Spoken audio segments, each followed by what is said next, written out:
So delegation and conflict management. Mine was based on a conflict with a physician, which rarely happens, but it does on occasion. And then also delegation to another RN. So I work at Orange Park Medical Center in the emergency room. And a particular conflict that I faced was a physician's order he had for secondary labs to be drawn on a patient that had been there for 2 hours approximately prior to my arrival for shift. So basically, day shift was giving pass down, and we go room to room and go through the chart system and whatnot.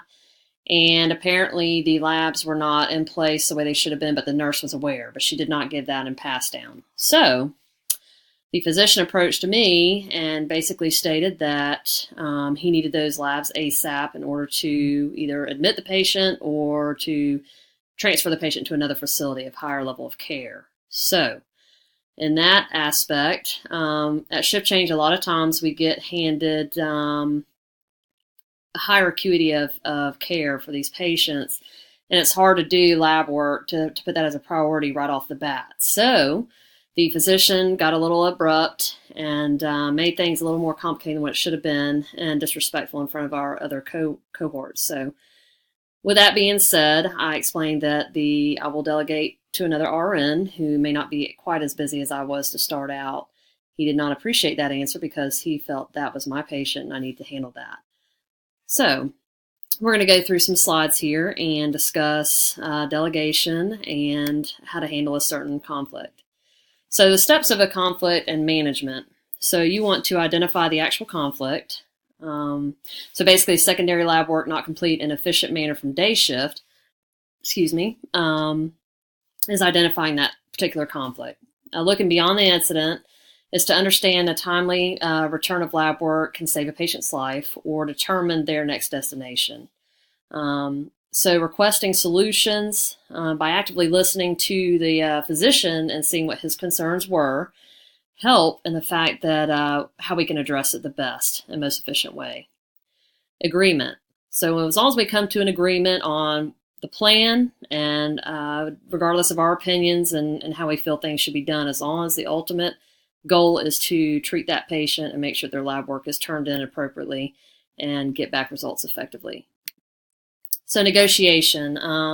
As an RN, I would negotiate the facts versus perception prior to that conflict. Acknowledge and reassure completion of tasks during the conflict and confirm plan of completion after the conflict. It's imperative that whenever you speak to these other medical employees that they are capable of basically working together as a team to make sure that the patient and their health care is done appropriately.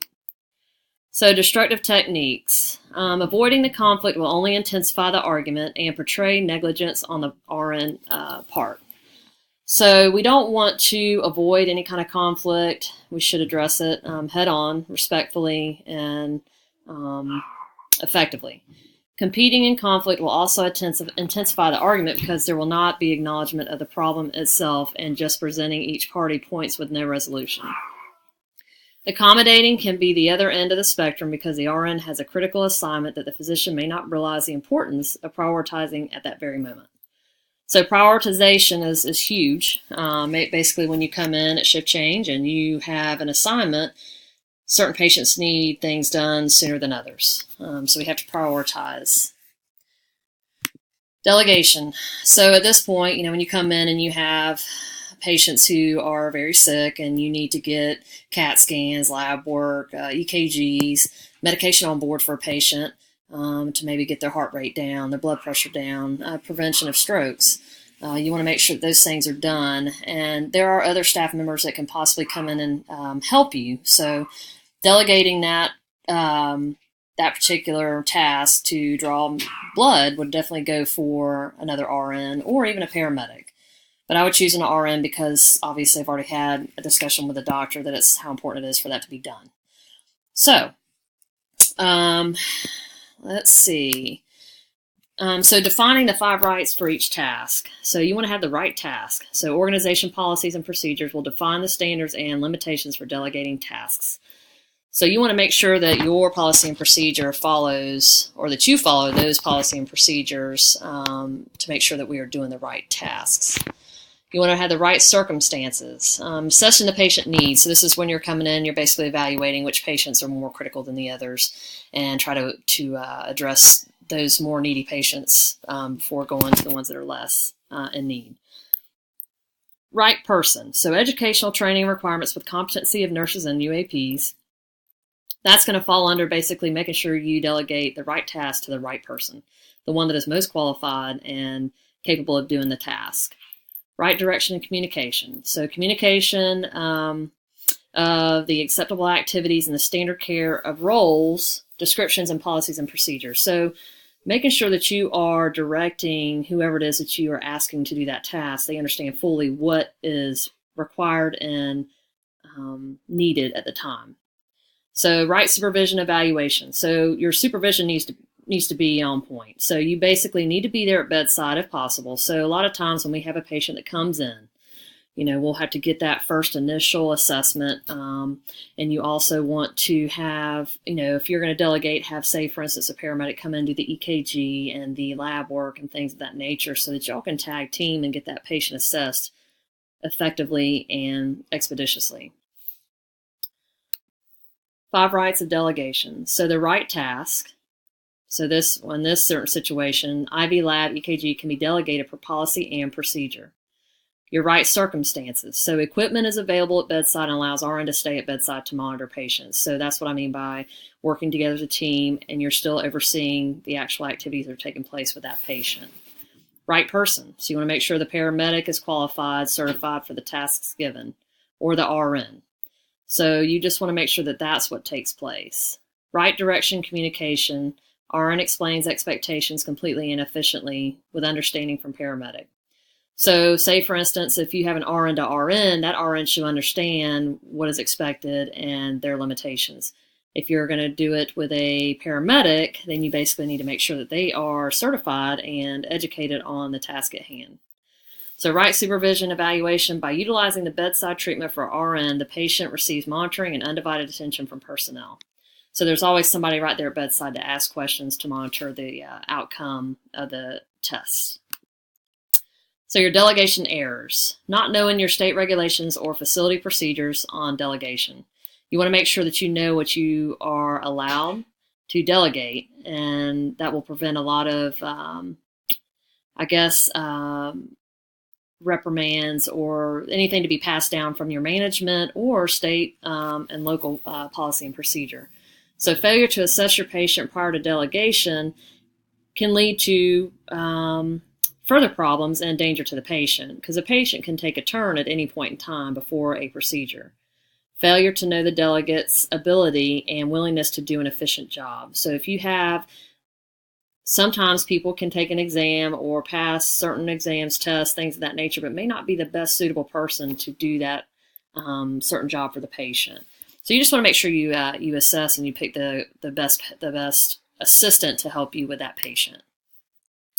So we have some definitions. A healthy work environment is a positive environment that is safe, clean, and organized. This minimizes the overall anxiety and stress that can be created by his or her surroundings. So if I go into Orange Park and I can compare 2 different hospitals. I used to work at Shands for 11 years. And that place, as soon as you walk in, the anxiety and the stress was already building, and you wouldn't even realize it because it was so chaotic and everything was in disarray and things weren't clean. And it just, you come into a mess.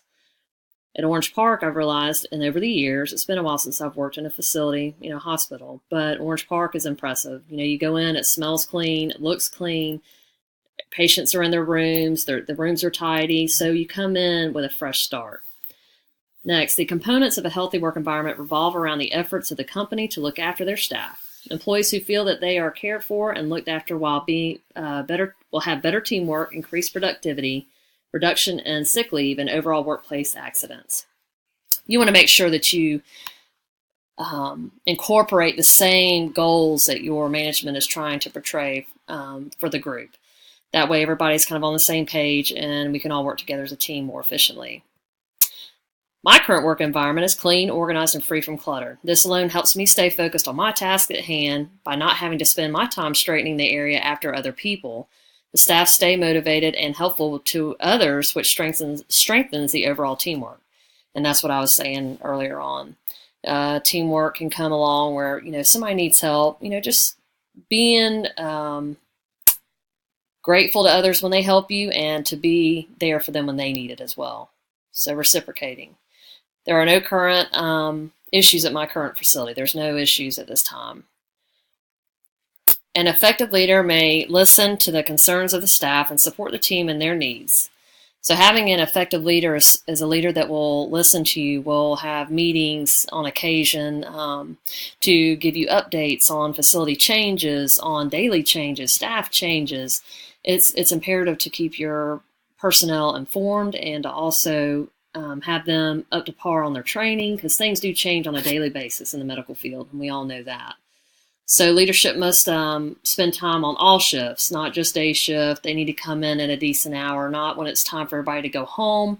That is maybe one little negative area for because I work nights. So when it's time to go home in the morning, the last thing you want to do is get behind on your patient care because you have a huddle meeting. So for us, it's different. So it's just a matter of trying to work with your other personnel and to show them that you care. By adapting to their needs. And that is all, and I appreciate your time, and I hope you have a great day.